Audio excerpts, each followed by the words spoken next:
Pues estamos aquí ya listos con nuestro pastor principal, el doctor David Alberto Casana. ¿Cómo está, pastor? Buenas tardes.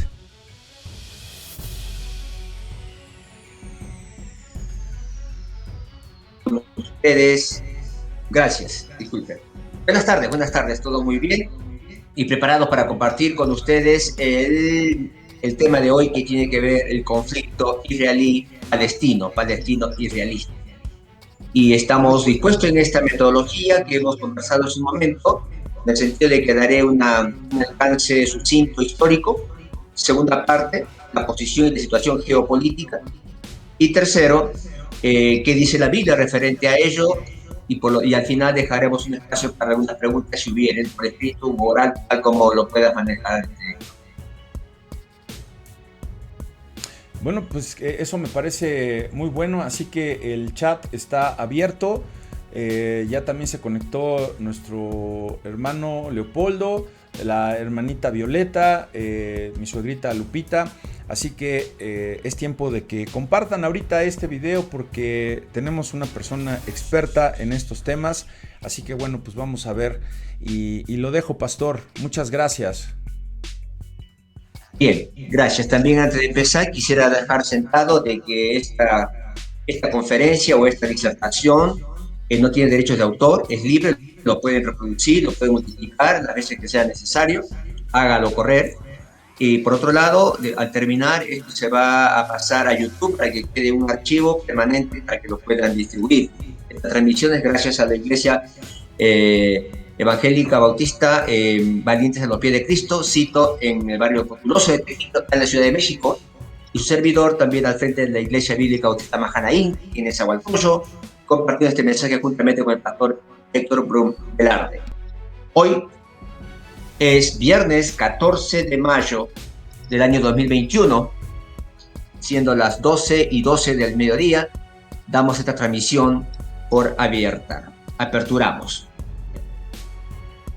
La información que nos está consumiendo, que nos está llamando la atención de hace unos días atrás, es justamente el conflicto palestino-israelí, israelí-palestino. Nos ha llenado de sorpresa, nos ha llenado de estupor, de preocupación y de expectativa para ver cómo se van cumpliendo los planes de los pueblos, el propósito de Dios y cómo las señales del fin ya son inminentes. Cristo viene pronto, hermanos. Esta conferencia no es para poner miedo ni trabajar el tema emocional de ninguna manera. Usted sabe que nosotros trabajamos el tema muy forma muy racional, obviamente sin dejar de lado nuestra fe en la palabra, y por eso yo también tomaré como recurso leer una porción de la palabra de Dios. En cuanto a la parte histórica, rápidamente. En la parte histórica, este conflicto nació hace muchos años, por lo menos estamos hablando de hace 4.000 años. Nace hace 4.000 años cuando se comparte un mismo padre, que es Abraham, quien juntamente con Agar dan a luz un hijo, que es Ismael, y Sara, que da otro hijo, que se llama, o le pusieron por nombre, Isaac. Después voy a leer una porción bíblica cuando entremos a detallar. Ahora estoy en una semblanza histórica rápidamente. Con el correr de los años, estos pueblos se enfrentaron, tal como dice la palabra, y es así como llegamos a los tiempos, los años 600 más o menos, tiempos de Isaías, de Daniel, cuando Israel cae en manos de los babilonios. El imperio babilónico, y por 70 años es llevado preso y cautivo. Un imperio que en el lapso de no más de 100 años se levantó, tuvo su esplendor, conquistó todo el mundo conocido, conquistó toda África desde el Mediterráneo hasta Etiopía, es decir, todo el norte y centro de África. Etiopía está en el centro-sur de África, y toda la India, desde las montañas del Himalaya, de Nepal, Afganistán, Pakistán, toda la India hasta los mares.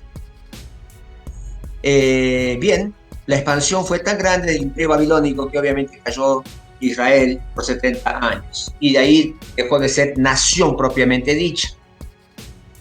Israel recién retoma, aunque salió libre a los 70 años, pero nunca jamás tuvo una patria, una bandera, un territorio propio. Vivió en territorios prestados. Por eso hasta el día de hoy encontramos judíos mexicanos, judíos alemanes, judíos norteamericanos, judíos argentinos, están diseminados sobre la faz de la tierra. Y una característica es de que ellos normalmente son gente triunfadora en la vida, en las ciencias, en la tecnología, en el arte, en la economía, en los negocios internacionales, en las grandes empresas, consorcios, y manejan el mercado mundial, manejan los capitales del mundo. Y bueno, el territorio este en conflicto del Medio Oriente cayó, por muchos tiempos, cayó en manos diversas, de los babilonios a los persas, a los medos persas, a los griegos antes a los egipcios, por supuesto, y después de los griegos cae en manos de los romanos, en manos de los otomanos, y por fin ya acercándonos a estos últimos tiempos, Israel físicamente, o el territorio de Israel, la tierra prometida, cae en manos de algunos gobiernos, eh, como por ejemplo Francia e Inglaterra. Francia e Inglaterra se posicionan desde el Siria, Líbano, Arabia Saudita, Jordania, Israel, Egipto, Palestina, toda esa tierra santa llamada santa. Israel procura su independencia y con el apoyo de estos dos países es que en 1948 Israel logra una independencia y tener su bandera, su territorio propio. Es decir, es un país muy joven, muy joven. Terminada la Segunda Guerra Mundial es que ellos toman un territorio y es así como se hacen merecedores a una nación con espacio físico territorial después de casi 2.600 años. Recuerden, los años 606 más o menos, ellos pierden su independencia en manos de los babilónicos y recién retoman independencia o posición de su territorio con bandera, con diversos elementos que hacen a la nacionalidad. Es el año 1948, hace prácticamente 70 y algo de años. Es una nación relativamente joven. Bien, eso es la parte histórica. Pero mire, bueno, agrego algo. Ahí nomás, en 1948, ya independizados, Israel sufre la primera invasión, la primera guerra de parte de los egipcios. ¿Sabe cuántos habían en Israel? ¿Cuántas personas estaban trabajando y preparados para armar la nación? 65 personas. Y la población israelí, en su conjunto, entre todos los que venían, iban y estaban, no pasaban de 65.000 personas. Tuve que enfrentar contra un imperio muy grande que era el imperio egipcio, apoyado por la Unión de Repúblicas Socialistas. Eso pasó en 1948. Sigamos rápidamente este relato histórico hasta que llega el año 1967, cuando se produce la guerra de los 7 días. Esa guerra de los 7 días donde Moshe Dayan, el general israelí, plantó su ejército en el desierto del Sinaí, pudiendo aislar a la tercera división terrestre de tanques para desierto, tanques Panzer, tanques rusos, los aisló en el desierto en 3 días. Cortaron los pontones que pusieron en el Mar Rojo para que se corte el abastecimiento.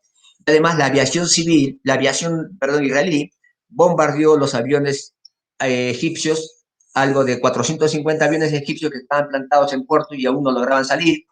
Y esa es una hazaña bélica muy importante porque los judíos lograron con Mirage 3, una cantidad más o menos de 50 aviones, lograron levantar vuelo de su territorio y para no ser detectado por los radares, volaron a no más de 50 metros sobre el nivel del mar. Dicen los pilotos que inclusive las olas del mar mojaban parabrisas de los aviones. Pero así volaron hasta que entraron a territorio, en territorio firme, ya Egipto, tuvieron que levantar vuelo obviamente, y es ahí donde los radares egipcios se llenan de puntitos de tantos aviones que estaban invadiendo el territorio egipcio. Y no le prestaron mucha atención porque pensaron que era una bandada muy grande de pájaros, porque de la nada los radares se llenaron de aviones.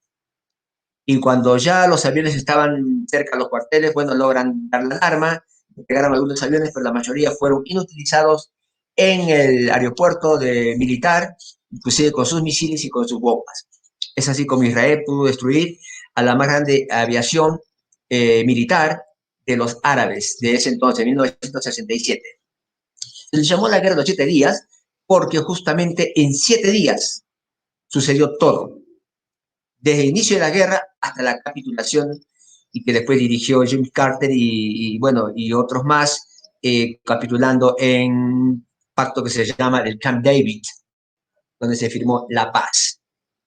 Israel ese tiempo fue atacado por oficialmente 7 países, 7 naciones, pero extraoficialmente por 11 hasta 13 naciones o razas árabes, y no pudieron contra ellos. Los atacaron por todos lados, por el norte con Líbano, por el norte también con Siria, por el este con Jordania, más al sur con Arabia Saudita, que son países limítrofes, y con Egipto al sur, inclusive intervinieron Irak, Irán y otros países de la órbita musulmana o árabe.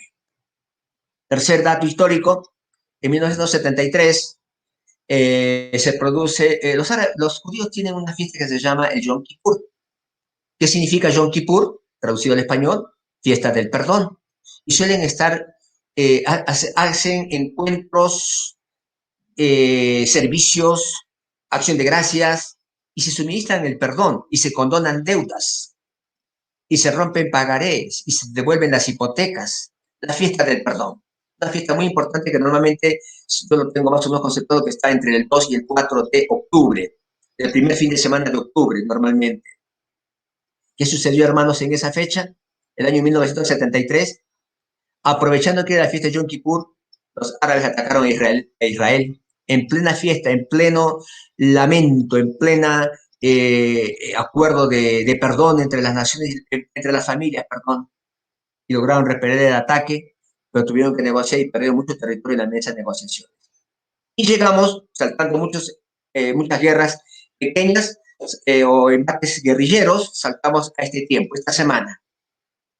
Esta semana hemos visto con estupor, justamente lo que ven en pantalla, esos son cohetes que son lanzados de la franja de Gaza.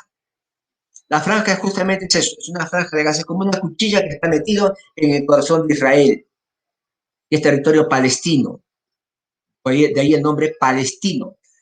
Y Yasser Arafat, un gobernante árabe, justamente instituyó esta bandera que ven ustedes, negro, blanco, rojo y verde, y él instituyó lo que se llamó la OLP, significa la Organización para la Liberación Palestina. Y sucede que son hermanos, que es la tercera parte que voy a tratar, tanto los palestinos como los israelíes. Allá en 1973 tuvieron que capitular en este embate de guerra. Llegamos a la fecha de hoy, donde algo a mí me hace mucho ruido, me causa sorpresa, y la iglesia actual está noticiada de lo que está pasando. Recuerden, hermanos, recién el día de ayer, antes de ayer, 12 de mayo, hemos terminado en el mundo entero las famosas fiestas del Ramadán. ¿Qué es el Ramadán? El Ramadán es una fiesta árabe musulmana que significa entrar en un proceso de oración. Ahí vemos una mezquita. Un proceso de oración y ayuno por 30 días. Y esto lo hacen todos los años.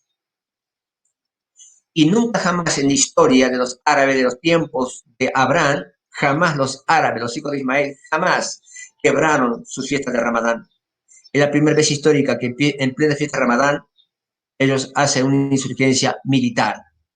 Han lanzado más de 1000 cohetes hacia Israel. Israel tiene un escudo de protección, y ese escudo de protección es el que detecta algunos elementos aéreos, naves, drones, helicópteros, cohetes, misiles que entran al espacio aéreo israelí. En automático se alertan, se levantan, y esos cohetes, ese arco misilístico antimisil israelí sale al espacio y detecta, intercepta los misiles o los cohetes de los enemigos. Y un sistema de cabezas termonucleares o termoeléctricas o de calor. Un cohete para que sea impulsado necesita una fuente de calor. Y estos cohetes israelíes que salen a interceptar persiguen la fuente de calor. Es decir, los cohetes israelíes son más veloces y persiguen y alcanzan al cohete, a los cohetes lanzados, y en el aire los explotan. Es así como lograron neutralizar el 90% de cohetes lanzados en la franja de Gaza. Y ojo, ya el Líbano, que está en el norte, ya lanzó 3 cohetes a la capital y fueron desviados y cayeron al mar. Esto pasó el día de hoy, porque en Israel, a ver, aquí son las 12:30, en Israel son las 17, las 5:30 de la tarde. Esto pasó hoy a la mañana. Ya hay un conflicto entre otras naciones oficialmente. Y María, esta noticia última que recién va a salir seguramente en los medios, yo acabo de recibir esta información de Argentina, ahora, hace 1 hora más o menos. Bien, este arco misilístico detecta y puede neutralizar y explotar los cohetes en el aire. Hay un tema económico. Esos cohetes que están lanzando los de la Franja de Gaza son muchos cohetes artesanales, hechos allí caseros, casi caseros, semicaseros, es decir, tiene un costo muy bajo. En cambio, los cohetes israelíes, para esos que son lanzados, cada uno vale alrededor de $80.000. Así que más o menos calcule una inversión de un cohete de $800 contra otro cohete de $80.000, pero tiene suficiente armamento para defenderse. También, en estos momentos, o desde el día de ayer, Israel ya movilizó sus tropas terrestres, está movilizando para el sur, hacia la frontera con Egipto. Están movilizados hacia las tropas, hacia las montañas del Golán, en la parte norte. Recuerden, el país más cristiano de todos los árabes es Siria. Siria aún no se ha pronunciado. En Siria hay una gran cantidad de ortodoxos griegos cristianos, una iglesia católica pequeña y una iglesia cristiana evangélica muy pequeña, casi insignificante. Hay programas en esos países, programas de ayuda social con niños huérfanos de las guerras, que hacen las misiones y fundaciones evangélicas. Y también recuerden el gran proceso de migración que han tenido estos países hacia Europa. Libaneses, sirios, afganos, jordanos y turcos y otras etnias árabes musulmanes. Bien, hasta allí la parte técnica de historia y de geopolítica. Voy a la parte bíblica. Déjeme leer, por favor, síganme con atención, el libro de Génesis, capítulo 16. Leo rápidamente Génesis 16. Dice así: Sarai, mujer de Abraham, no le daba hijos. Ella tenía una sierva egipcia que se llamaba Agar. Dijo entonces Sarai a Abraham: ya ves que Jehová me ha hecho estéril. Te ruego pues que te llegues a mi sierva, quizá tendré hijos de ella. Y atendió Abraham al ruego de Sarai. Y Sarai, mujer de Abraham, tomó a Agar, su sierva egipcia, al cabo de 10 años que había habitado Abraham en la tierra de Canaán, y la dio por mujer a Abraham, su marido. Y él se llegó a Agar, la cual concibió, y la cual vio que había concebido, y miraba con desprecio a su señora. Entonces Sarai dijo a Abraham: mi afrenta sea sobre ti. Yo te di mi sierva por mujer, y viéndose encinta, me mira con desprecio. Juzgue Jehová entre tú y yo. Respondió Abraham a Sarai: he aquí tu sierva está en tu mano. Haz con ella lo que bien te parezca. Y como Sarai la afligía, ella huyó de su presencia. Y halló el ángel de Jehová junto a una fuente de agua en el desierto, junto a la fuente que está en el camino del sur. Y le dijo: Agar, sierva de Sarai, ¿de dónde vienes tú y a dónde vas? Ella respondió: huyo de delante de Sarai, mi señora. Y le dijo el ángel de Jehová: vuélvete a tu señora y ponte sumisa bajo su mano. Le dijo también el ángel de Jehová: multiplicaré tanto tu descendencia que no podrá ser contada a causa de la multitud. Además, le dijo el ángel de Jehová: he aquí que has concebido y darás a luz un hijo. Llamará su nombre Ismael, porque Jehová ha oído tu aflicción. Y él será hombre fiero. Su mano será contra todos, y la mano de todos contra él, y delante de todos sus hermanos habitará. Entonces el nombre de Jehová, que con ella hablaba, tú eres Dios que ve. Porque dijo, ¿no he visto también aquí al que me ve? Por lo cual llamó al pozo, pozo del viviente que me ve. He aquí está entre Cades y Baret. Y Agar dio a luz un hijo a Abraham y llamó a Abraham el nombre del hijo que le dio Agar, Ismael. Era Abraham de 86 años cuando Agar dio a luz a Ismael. Hermanos, amigos, oyentes, aquí tenemos la historia bíblica. He hecho un recuento sucinto de la historia de Israel. Segundo, me planteé en una posición geopolítica para hacer conocer sobre las razones de la independencia y las últimas guerras que han tenido con sus vecinos. Y tercero, el tema que como pastor me compete es hablar de la Biblia, que dice la Biblia. Estamos a puertas del cumplimiento de los últimos tiempos de la vida aquí en la tierra. Ojo con fechas. Le voy a dar algunas fechas. El 12 de mayo, antes de ayer, el año 21, según calendario gregoriano, Israel inició un año sabático. Entonces no es casual que hayan sido atacados justo cuando inician su año sabático, antes de ayer. No es casual. El día 10, en plena fiesta de Ramadán, los árabes atacan, quebrando un pacto con Mahoma, con Alá, tradición. Ellos son muy celosos por la tradición y son capaces de entregar su vida como mártires.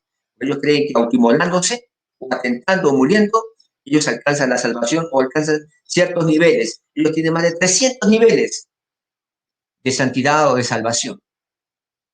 Entonces, fíjense las fechas, ¿no? Desde el día 10 de mayo, que acá en México celebramos el Día de la Madre, y Israel era atacado en plena fiesta del Ramadán, cuando los árabes están descansando. El día 12 de mayo, que fue miércoles, Israel empezó oficialmente un año sabático, donde el país prácticamente se para de ciertas actividades, encontrándolos prácticamente con las manos en los bolsillos o descansando. Tercer fecha que les doy. Perdón, el año 48 se funda la nación de Israel y la Biblia habla de que más o menos después de 70 años, no dice 70 años exactos, dice después de 70 años empezará la escalada bélica y empezarán a cumplirse las últimas señales del fin. Recuerden, 70 es una fecha, una cantidad importante. Los israelitas, decía yo en mi formación histórica, decía de que ellos tuvieron 70 años aproximadamente presos y deportados en Babilonia. Ellos salieron en 3 grandes oleadas, liberados y dirigidos por Zorobabel, la primera instancia, la segunda instancia por Ezra y la tercera instancia por Nehemías, por medio de 70 años, más o menos. Ahora, el año 2018, se cumplieron 70 años de la liberación de Israel, de independencia, y ya estamos en la cuenta regresiva. Así que 2018 se cumplieron los 70 años y empieza la cuenta regresiva. Antes de ayer, el día 12 de mayo, empezaron el año sabático. Y aproximadamente el 7 de septiembre, ahora son los preparativos del año sabático. El 7 de septiembre se inicia propiamente con todas las liturgias del año sabático. Y dicen los judíos que en ese año sabático, que es muy especial, porque ya se cumplen los 70 años, y coincide con el año sabático que está ahí a 3 años de los años 70, 2018, es cuando se manifestará el anticristo y el Cristo. Los tiempos se han cumplido. La luna roja, o la media luna roja, que es el símbolo de Israel, de los árabes, ahí tiene la media luna, ¿sí? Media luna, símbolo árabe, y tiene la estrella con 5 puntas. La estrella de Israel es una estrella de 6 puntas. Otro momento hablaremos de ese tema. Y no lo pregunten porque es muy largo esos simbolismos. Pero hermano, los tiempos se han cumplido. Esta media luna roja que tiene al lado izquierdo está señalando en los tiempos árabes el día 26 de mayo, ahora, pronto. A ver, con mi calendario cae el miércoles mayo 26. Recuerda que le di la fecha del 12 de mayo. Cuente 2 semanas, cuente 14 días, cuente una cuarentena de 14. El día 26 de mayo, los árabes deberían empezar oficialmente una guerra contra Israel. Porque hasta ahora no es guerra declarada. Son ataques, son misiles, son bombas, son atentados por el sur y por el norte. Así que estemos atentos, hermanos, para el 26 de mayo.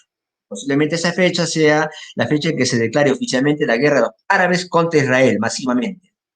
Y entre el 7 de septiembre de 2021 y mayo de 2022, hermanos, ellos dicen que posiblemente podría declararse o saldría manifestado el anticristo, versión judía, el anticristo.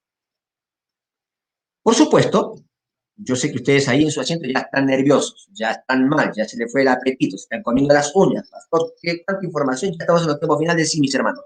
Pero para tranquilizar a la iglesia, que lee la palabra, que estudia la palabra, esa iglesia que está convocada todos los lunes en esta reunión de StreamYard, que produce Valiente al Pie de Cristo con el apoyo del pastor Marcelo Kigan de Buenos Aires. Iglesia que está todos los días a las 12 del día con los devocionales. Esa iglesia que está los domingos en los servicios a las 10 y a las 12 en Mahanaí y a las 11 con Valiente al Pie de Cristo. Esa iglesia que los miércoles está siguiendo los estudios bíblicos a las 7 de la tarde. Es decir, la iglesia que se instruye, la iglesia que participa, la iglesia responsable, la iglesia que es un cuerpo, la iglesia que ora, la iglesia que ayuna, la iglesia que obedece y sirve. Hermanos, seremos arrebatados antes de. Aquí se produce el cumplimiento de la doctrina del arrebatamiento. Nosotros como iglesia bautista creemos, predicamos y enseñamos y aceptamos la doctrina del arrebatamiento como un hecho real. Obviamente no se sabe ni el día ni la hora exacta cuando vendrá el Señor, cuando se producirá el arrebatamiento. Pero que los hijos de Dios seremos arrebatados antes que aparezca el anticristo, le ponemos la firma, seremos llevados, seremos absorbidos ante la manifestación del anticristo. Si se cumplen las fechas que los judíos están dando, mis hermanos, efectivamente estamos prácticamente en los últimos días, semanas o meses. Léase 12 de mayo, léase 14 de mayo, léase 26 de mayo, léase 28 de mayo, léase 7 de septiembre del año 2021. Ahora, este año. Bien, hemos leído la palabra cuando se produce el nacimiento de Ismael. ¿Quién es Ismael? El hijo de Agar. ¿Quién es Agar? La sierva de Sarai. ¿Quién es Sarai? La esposa de Abraham. ¿Quién es Abraham? El padre de la promesa. En la figura que tienen a la derecha podrán ver a Abraham semi de espalda. Detrás al fondo hay una mujer con una gorrita marrón con vestido verde, joven, morena, es Agar. Abraza a su hijo de un pelito también con chinos, como decimos en México, o sea, ondulado, más grandecito. Sentada está Sara, mujer ya mayor, con un hijo chiquito que es Isaac. Esa figura un poco representa la historia de la humanidad. Sucede que Ismael e Isaac son hermanos de padre. Hermanos por parte de padre. Abraham es padre de ambos hijos. Y en Abraham está la promesa. Hemos predicado en la iglesia evangélica siempre las promesas para Abraham. Ya transferimos a Isaac, Jacob, José y sigue la dinastía hasta el día de hoy. Y que lo que pise será como la arena del mar y su descendencia como la estrella de los cielos y se multiplicará. ¿Cierto? Ok. Ahora, he leído textualmente la promesa que fue dada a Agar. Y hermanos, dice lo mismo. Versículo 10, capítulo 16, 10. Dice, le dijo también el ángel de Jehová, multiplicaré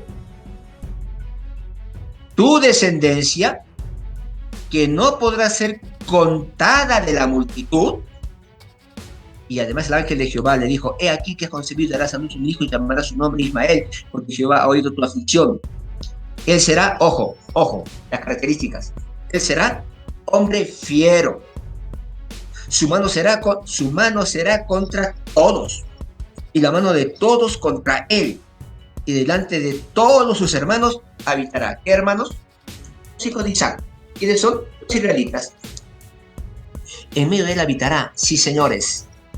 La franja de Gaza es una cuña, es una franja de tierra que está metida en el corazón de Israel. Kilómetros de kilómetros. Por eso Israel le ha puesto un muro a los árabes. Así como hemos criticado el muro de Donald Trump con los mexicanos, allá hay un muro. Alambrado, electrificado y con vallas y con metralletas y con armas automáticas. ¿Dónde estará? Dice, delante de sus hermanos, y allí habitará. Eso es Palestina. También, para terminar esta parte, y ya dejaría yo las preguntas, que deben haber algunas, hermanos, el actual pueblo de Israel no es el pueblo de Dios. Lo digo con mucha vergüenza ajena porque colegas pastores, obviamente no son maestros, no habrán estudiado tal vez, están enseñando que es el pueblo de Dios. No. En todo caso, ellos están haciendo una lectura ideológica o filosófica. Un corazón que enseña o que cree que el capitalismo es divino. Hermanos y amigos, el capitalismo no es bíblico, el capitalismo no es del Señor. El imperialismo, que es la instancia máxima del capitalismo, no es bíblico, no es evangélico, no es cristiano. El socialismo tampoco es bíblico, tampoco es cristiano. Y la fase superior del socialismo, que es el comunismo, tampoco es evangélico. Esos son modelos de pensamientos, de ideologías, de filosofías, de manejo de la cuestión pública, macroeconómica, de la vindicación o reivindicación social. Ni el capitalismo ni el socialismo son evangélicos. Ni el imperialismo ni el comunismo son evangélicos. Esas son doctrinas, son filosofía de hombres. El evangelio no es ni derecha ni izquierda. El evangelio es mensaje de salvación, de perdón, para vida eterna, para que todos se salven y nadie se pierda. Eso es evangelio. Por eso, a través de algunos anteojos ideológicos capitalistas, algunos pastores evangélicos de América Latina están casados con Israel. El pueblo de Dios, no, mis hermanos, este no es el pueblo de Dios. El pueblo de Dios fue ese pueblo al que llegó Jesús. Dijo, a los suyos fue y los suyos no lo recibieron. Es el pueblo de Dios. ¿Hoy saben quién es el pueblo de Dios? Nosotros, la iglesia. Somos más que pueblo. Somos hijos de Dios, herederos y coherederos de la gracia y del reino de los cielos por la eternidad. Entonces diferenciemos los conceptos. Una cosa es Israel, otra cosa son los judíos, otra cosa es el pueblo de Dios, otra cosa son los sionistas, otra cosa son los hebreos, y ya esa interpretación semántica la daremos otro día porque el pastor me estaba pidiendo si podríamos hacerlo temprano en otro momento. Claro que sí, podemos diferenciar. Lo que hoy hay ahí en Israel es un conflicto ideológico entre un movimiento nacionalista israelí que se asemeja mucho al nacionalismo alemán de los años 39 al 45, que se conoce más como el nazismo alemán de Hitler, de Führer, ¿sí? Que se enfrenta contra el ala fundamentalista árabe, Palestina, a través de la yihad, que es un ejército armado terrorista que hace la supuesta guerra santa. Bueno, el panorama está que arde. Hoy puedo decir que el mundo está en llamas. Así que la iglesia dice, presente, aquí estoy, Señor, presente, leyendo la Biblia, poniendo mi barbas en remojo, poniéndome a cuenta con la iglesia, con mis hermanos, con la familia. Israel efectivamente está bajo fuego. Y siempre lo estuvo y lo seguirá estando, y los tiempos ya casi se han cumplido. Iglesia, póngase a cuenta con Dios. Porque el fuego no solamente es físicamente contra Israel, sino es contra la iglesia. Hoy, nuestro enfrentamiento ya no es económico, ya no es macroeconómico, ya no es de mercado. El enfrentamiento es espiritual. El bien contra el mal. Los hijos de Dios contra los hijos del mundo. ¿Y usted de qué lado está? Ahí se la dejo. Dios le bendiga y esperamos preguntas, Pastor Héctor. Tome usted la dirección ahora.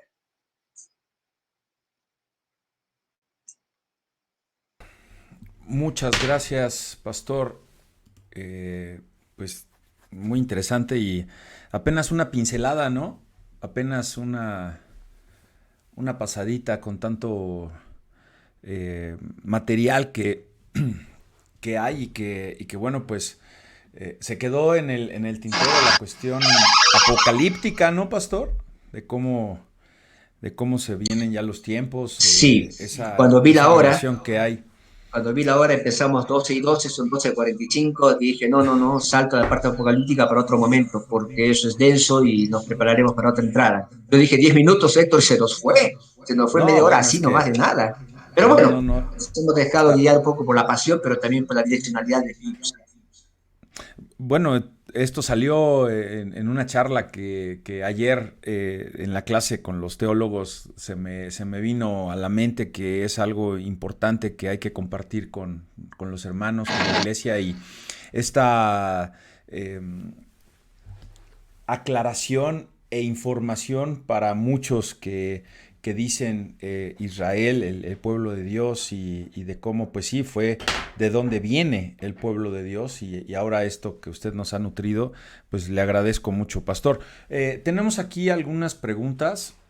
Tengo una pregunta que presenta el licenciado Sergio González de me parece que él fue juez penal. Dice, eh, ¿tendrán que ver en este conflicto bélico los americanos? Yo creo que haciéndose referencia a los Estados Unidos de Norteamérica. ¿Tendrán que ver en este conflicto bélico los americanos, Pastor David? Ya que el americano le responden americano. Of course, por supuesto, claro que sí. Estados Unidos está metido en todos los conflictos mundiales. Ellos se sienten los policías del mundo, nos dictan las medidas económicas, macroeconómicas, a través del Fondo Monetario Internacional, a través del Club de París, a través de la trilateral, a través de las transnacionales y, por supuesto, con mayor influencia en el sector dólar. ¿Cuál es el sector dólar? América Latina. ¿Y por qué Israel? Hay un pacto de siempre entre Estados Unidos, Inglaterra e Israel. Son pactos que se han celebrado, convenios secretos, apoyo recíproco, y por otro lado también es la conveniencia del mercado, porque los judíos norteamericanos son los que manejan la economía mundial. Los dueños de la Wall Street son los grandes, los 12 apóstoles de la banca mundial son judíos. Los 7 varones del petróleo, 7 empresas grandes del mundo, son judíos. Texaco, ESO, la BP, British Petroleum, son judíos. La Wall Street, los bancos, el First City Bank, el Manhattan, la dinastía Salomón, bueno, los Bates, son judíos. Así que, por supuesto, Israel y Estados Unidos siempre va a apoyar a los judíos por razones económicas, de mercado y otras que tal vez no sepamos, pero ahí están. Por otro lado, también debo decirles que a los árabes siempre los apoyó la Unión de Repúblicas Socialistas, antes la URSS, hoy la Unión Soviética o Bielorrusia. Es una guerra, diríamos, geopolítica, de territorio, de mercado, de petróleo, de diamantes, de litio y de estrategia geopolítica entre Oriente y Occidente. Recuerden, ellos están en el Medio Oriente, están en el medio, físicamente hablando. Gracias, doctor González, por su pregunta. Muchas gracias, Pastor. También Mi esposita Ana Luisa pregunta, ¿este conflicto pudiera tratarse de lo que habla Apocalipsis sobre los últimos tiempos o se trata de un conflicto más como el del 2014? Gracias, Ana Luisa. Un abrazo, que Dios te bendiga y sigas sanando esa rodillita. Anita, sí, tiene que ver con Apocalipsis. Nunca antes, históricamente, estuvimos tan cerca del cumplimiento apocalíptico. Esta palabra de cumplimiento de los tiempos finales, yo creo que estamos en el descuento. Estamos así, ya. Lo voy a poner como yo soy futbolero, te lo pongo a nivel futbolero. Ya se jugó el primer tiempo. Recuerda, el fútbol tiene dos tiempos, el primer y segundo tiempo. ¿Sí? El primer tiempo de 45 minutos, figurativamente, imaginariamente, y trasladando en esta analogía, ya se jugó el primer tiempo en el Antiguo Testamento, por el lapso de 4.000 años aproximadamente.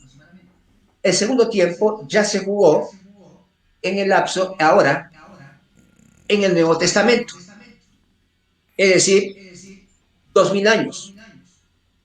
¿Sí? Y entre paréntesis, ahí se cumple esa matemática de los 6 días de la creación. Porque la Biblia dice que para el Señor un día es como 1.000 años y 1.000 años como un día. La creación fueron 6 días. Y si un día sería comparable, asimilable a 1.000 años, son 6.000 años. Ahí están los 6.000 años. Son 4.000 en el Antiguo Testamento, que análogamente se cumplen en el Antiguo Testamento, el primer tiempo futbolísticamente hablando. Los 2.000 años se cumplen ahora, o ya se cumplieron. En el Nuevo Testamento, estamos en un tiempo neotestamentario, se cumplieron. Y cuando hay empate, y hay que definir la copa, hay que ir a penales. Ante los penales hay un tiempo adicional, que son 2 espacios de 15 minutos más. Se llama tiempo de descuento. Cuando se adiciona un tiempo al partido, y cuando se adiciona esos 15 minutos adicionales, se llama tiempo de descuento. Hoy, Anita querida, estamos jugando el tiempo adicional. Ya terminó el primer tiempo, terminó el segundo tiempo, estamos en el tiempo adicional, y falta que lleguemos a los penales. Y en los penales, gráficamente, para tener esta idea, la voy a poner así. En los penales, en una portería está atajando el Cristo, el Mesías, el Mesías, que dicen los judíos, y en el otro está atajando Satanás. Y te la pongo para aquellos que recuerdan los mundiales de fútbol. Una final que jugaba Italia y Brasil. La final del mundo. Jugaron el primer tiempo, segundo tiempo, empataron, el tiempo de descuento, el tiempo extra, los descuentos, todos empataron y fueron los penales. Penal 1, penal 2, son 5 penales, ganan los penales. Y el último penal, estaban empatados, ¿sí? El último penal lo patea el futbolista más famoso y radical italiano, que se apellida Biagio. ¿Sí? Y de la otra portería está un brasileño llamado Taffarel. Biagio, budista declarado, practicante y empedernido. Taffarel, cristiano evangélico que llevó sus teclados a la concentración del Mundial y tocaba sus avances al Señor juntamente con 7 seleccionados brasileños evangélicos comprometidos y confesos. Y cuando van al último penal, el comentarista dice: ahora sabremos quién es quién, Buda o Dios, Biagio o Taffarel. Italia o Israel. Pero acá se define Buda o Dios. ¿Quién es? Biagio, el mejor futbolista de esa época, no solamente de italiano, sino del mundo, goleador del mundial, bota de oro, patea el penal. Hermanos y amigos, ustedes recordarán, que pueden comprobar, ese penal fue pateado a las nubes. No pasó cerca del travesaño, a las nubes, arriba, a la popular. El comentarista concluyó y dijo, Dios ganó, Dios impuso el bien. Así, con ese ejemplo histórico, Anita, te dejo esta lectura, estilo los cuentos. Estamos en los tiempos finales, faltarían los penales. Muchas gracias, Pastor Muchas David. gracias. Tenemos también un par de preguntitas más. ¿Cómo anda de tiempo, Pastor? Dispongo de tiempo, hermano. Yo sé que este tema es muy importante y no me corro. Usted sabe que yo no me corro. Excelente. Mire usted, dice nuestro hermanito Angelito Durán. Un saludo para mamá Lu también, si nos está sintonizando. También saludos a nuestra hermana Yasmín, a mi mamacita, al hermano Marcial. Le dice que es muy interesante también este tema. Nuestra hermanita Mélida Bravo también nos manda bendiciones y también presentó una pregunta ahorita. Después de la de Angelito, presentamos la de nuestra hermanita Mélida. Dice Angelito Durán, Pastor, mi pregunta, ¿qué posición tomaremos los hijos de Dios? Yo me imagino que ante este conflicto, ¿qué posición tomaremos los hijos de Dios? Angelito Durán. Gracias, Ángel. De paso, un saludo a Ángel, a Olimpia, a Lupita, a Yasmín. Hermana Yasmín, mi apellido no es con K, es con C. Si fuera con K sería japonés. Así. ¿Eh? Bueno, somos bien latinoamericanos, bien sudamericanos. Ángel, ¿qué posición tomamos nosotros como cristianos evangélicos? ¿Qué posición toma la iglesia? La iglesia no es política. La iglesia no responde a ningún gobierno en particular. Como decía hace un momento, la iglesia no es ni izquierda ni derecha. La iglesia no es ideología. La iglesia tampoco es un sentimiento. La iglesia es el cuerpo de Cristo y Él es la cabeza del cuerpo de Cristo. ¿Sí? Ok. ¿Qué posición tomar? Uno, arreglar tu cuenta con el Señor. Estar a cuenta con Él. Maranata, Cristo viene pronto, Cristo viene ya, en cualquier momento. Segundo, orar. Pero orar sin discriminar a nadie. Orar por igual por los judíos, o por los israelíes, perdón, y por los palestinos también. Orar por todos los judíos diseminados en el mundo entero y orar por todos los árabes también. Porque la Biblia dice, yo bendeciré al que te bendiga. La promesa es para ambos. Ismael e Isaac son hermanos, hijos de Abraham. ¿Sí? El padre de la promesa. Así que aquí tenemos que orar tanto por los judíos como para los árabes. Y finalmente, predicar el mensaje de salvación que Cristo viene pronto. No se quede sin hablar a sus amigos y parientes. Usted no es llamado para hacerlos evangélicos o que vengan a la iglesia. No, vendrán solos. La buena función es informar y presentar el mensaje de salvación. Que lo sepan, que no digan yo no sabía. Que lo sepan y tengan la certeza, el conocimiento, el marco conceptual de lo que es la salvación, la vida eterna y el perdón de los pecados. Hay vida más allá de la muerte. La muerte no podrá vencer a la vida. Y nosotros pertenecemos a Dios de la vida. Así que Ángel, a ponerse a cuenta porque estamos jugando el descuento. Ahí vemos el muro de los lamentos. Al fondo es un muro pequeño dentro de todo, en cuanto a extensión, en esa época era muy grande. Los judíos suelen ir a orar y golpean con la cabeza contra el piso, colocan en esa rendija, colocan algunos hojitas de papel donde son las oraciones. Y ahora, bueno, ahora han puesto ciertas limitaciones para no tocar el muro, porque antes tocaban el muro, pues se ha deteriorado obviamente por el paso del tiempo, la inclemencia de los tiempos. Cierto.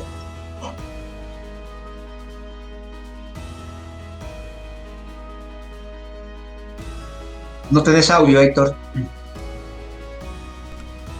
Gracias por avisarme, estoy aquí hablando. Nuestra hermanita Mélida Bravo le manda saludos, lo felicita y le dice, Pastor Casana, en Venezuela nos están haciendo creer que nuestros males son porque nuestro presidente maldijo a Israel. ¿Será? Tendré que contestarle a la hermana Mélida con esa canción. ¿Qué será? ¿Qué será? Mélida, gracias por estar allí. Mérida es una hermana de Venezuela, venezolana, muy venezolana, que está orgullosa de su país, a pesar de las inclemencias políticas, económicas, sociales y antropológicas. Hermana Mérida, la maldición, sea de quien fuera, y vaya a quien fuera, siempre es del diablo. ¿Sí? Siempre. Así, lo pinto como un corolario, como una verdad. Nosotros los humanos, empezando por lo que somos hijos de Dios, dice la Biblia que de nuestra boca debe salir bendición y no maldición. Ahora vamos a los que no son creyentes evangélicos, los que son gnósticos o ateos, también igual. ¿Sabe por qué? Porque la palabra bendición significa, es la composición de dos palabras.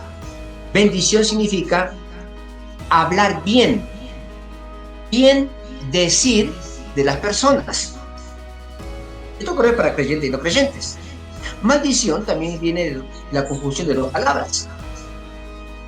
Maldecir, mal decir, mal hablar de las personas.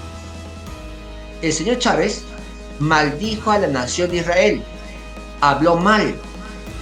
Puede haber maldecido a los colombianos, a los rusos, a los gringos. Ustedes, mis queridos amigos humanos, tenemos que bendecir, hablar bien de papá, de mamá, hablar bien de las personas aunque te hayan hecho mal y perdonar, y no maldecir, que es hablar mal a espaldas, calumniar, denostar, hacer correr la fake news, las noticias falsas. En estos tiempos de COVID, ¿cuántas noticias falsas? Fíjese, México, aquí, estamos en campaña electoral. Yo estoy, la verdad, estoy muy preocupado, porque más publicidad es la antipublicidad. Un partido político es tonto, los dirigentes son tontos porque en vez de usar su tiempo, el canal de televisión, los radios, para hablar de sus proyectos, de sus planes, de sus programas, hablan mal de nosotros. Están maldiciendo. Así que cualquier persona que maldice, te va a ir mal, porque lo que siembras, eso cosechas. Y hablando de Venezuela, modelo socialista, y bueno, entonces si el socialismo es malo, el socialismo cubano, el socialismo de Venezuela, el de Rusia sí es malo, entonces cuénteme qué está pasando en Colombia, cuénteme qué pasa en Chile, me dicen que fue un milagro económico, díganme por qué la inflación norteamericana, después de tantos años, de 1929, la inflación norteamericana ya está casi en el 1% mensual, por qué las bolsas han caído, por qué el Bitcoin ha caído, por qué el mercado del petróleo. Estamos en medio de una conflagración mundial, conflagración bélica, conflagración de mercado, conflagración de productos. Todos los latinoamericanos se han convertido en economías primarias, agroexportadora. Nosotros tenemos que pasar a una sustitución de importaciones que tiene que ver con producto terminado, con el plus, con el valor agregado. Bueno, esto es macroeconomía para poder manejar en otro momento. Pero Mérida, esté atenta. Nunca maldigamos a nadie, ni la hora que naciste, ni tu nacionalidad, ni tu país, ni tus padres, ni la iglesia, ni los pastores, a nadie. Hay que bendecir. Y esa bendición que damos nos regresará a nosotros multiplicada. Muchas gracias, pastor. También hay un interés común en muchas personas porque están desacreditando y están llevando contra las cuerdas a Israel por este ataque masivo, ¿verdad? Donde la gente dice, bueno, es que están arrasando con la población civil. ¿Qué comentario merece esa acción por parte del ejército israelita en cuanto a que han dado y golpeado en blancos de la sociedad civil, donde han muerto niños y mujeres y gente inocente, pastor? Bien. Primero hay que ver cuál es la fuente, a quién estamos leyendo, cuál es la entidad periodística.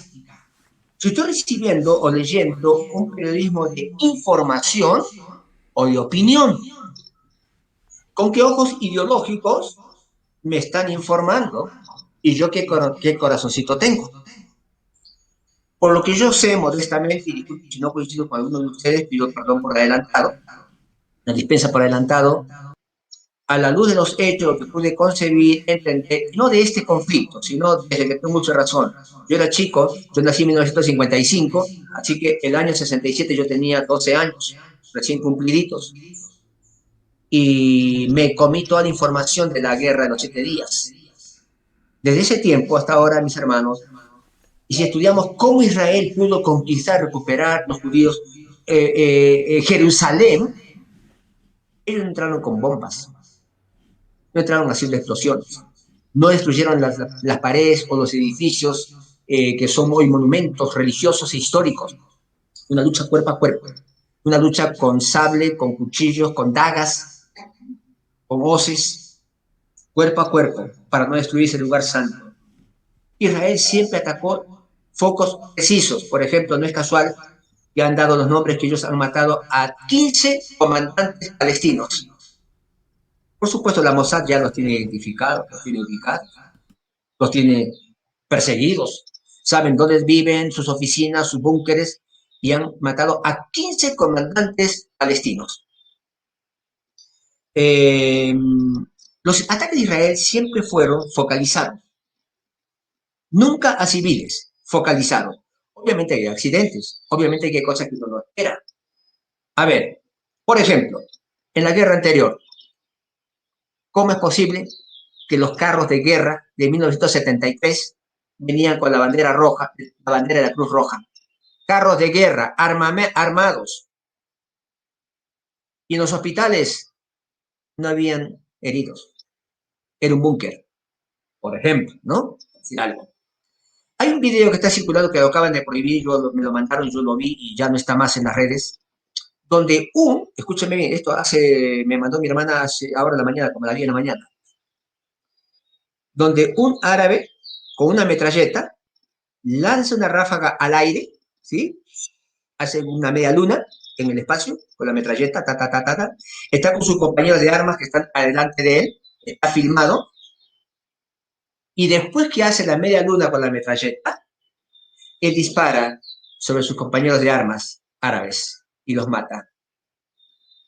Los árabes entienden que morir por su causa es ir al cielo, es darle su cuerpo a Mahoma y a Alá. Está filmado, hermanos. El mismo árabe dispara por la espalda a sus propios compañeros de armas y ahí están entonces los civiles muertos, supuestamente civiles. Por otro lado, en la franja de Gaza, las mismas mujeres vienen con cuchillos y con armas, llevan de la mano o adelante de ellos a los niños. Es una guerra fratricida, no tiene lógica, no tiene sentido. Y los misiles que se han disparado a lugares focos de guerra. No así los 1000 cohetes árabes o palestinos que sí se han disparado sobre Tel Aviv, sobre Jerusalén, sobre Judea. ¿Y sabes dónde está dando la lucha más fuerte en este momento? Ahora, en este momento, en este minuto, en la ciudad de Lot. Se está luchando prácticamente minuto a minuto. Tengamos cuidado con lo que estamos leyendo. ¿Sí? Yo sé que hay algunos que tienen su corazoncito proclive a Israel y los respeto. Yo sé que hay otros que tienen su corazoncito proclive a los árabes y musulmanes y los respeto también. Lo que digo como pastor, lo que digo como un hombre interesado en la historia y como economista dentro de mi profesión, como leo el mundo, esta información y la posición que tenemos. La iglesia tiene que estar atenta, estamos en los últimos tiempos, orando, ayunando, poniéndose a cuenta con Dios y predicando el mensaje de salvación porque ya los tiempos han venido. Finalizo, la iglesia del Señor es una iglesia pacífica y pacificadora. Dice el Sermón del Monte, la bienaventurados los pacificadores, porque ellos heredarán el reino de los cielos. Nosotros no somos de armas, no somos de conflictos, somos pacifistas y pacificadores y trabajemos la pacificación, no tan solamente como una declaración, sino como una acción y modo de vida. Paz y justicia. Muchas gracias, Pastor David. Pues no tenemos ya más preguntas. Tiene usted muchos saludos. que ya los presenté ahorita en la mayoría. Y bueno, pues no sé si tenga algo más que agregar para cerrar, Pastor David, y agradecerle pues mucho esta atención para con nosotros. Y bueno, pues ya sabe que lo esperamos allá en la iglesia cuando usted así lo disponga y el Señor así también lo prepare. Muchas gracias, Pastor, su cierre. Bien, hermanos y amigos, me despido. Que la paz del Señor sea con ustedes, con nosotros. No deje de congregarse, no deje de reunirse, no deje de entregar sus dones, sus ministerios, sus ofrendas, sus diezmos, su corazón, su consejo, su palabra de Dios, su testimonio viviente. Lea la Biblia, enseñe la Biblia, transpire cristianismo y no se polarice en estos embates bélicos que muchas letras no lo sabemos. Hay muchas otras cosas que no sabemos que están pasando detrás de mercado de armas, repartición del mundo a nivel macroeconómico, no lo sabemos. Lo que sí sabemos es que Cristo viene pronto. Que Dios nos bendiga. Buenas tardes, buen provecho. Hasta cualquier momento. Pues muchas gracias, Pastor. Despedimos la transmisión y este material estará disponible separado del devocional con que empezamos para que lo podamos compartir porque es una información muy importante. Y muchas gracias, Pastor Casana, que Dios le bendiga y gracias a todos ustedes, hermanos. Nos vemos el domingo allá en la iglesia, allá en la Chocolatera, allá en Mahanaim también. Vayan, congréguese y el lunes también los esperamos aquí en el devocional del mediodía. Shalom.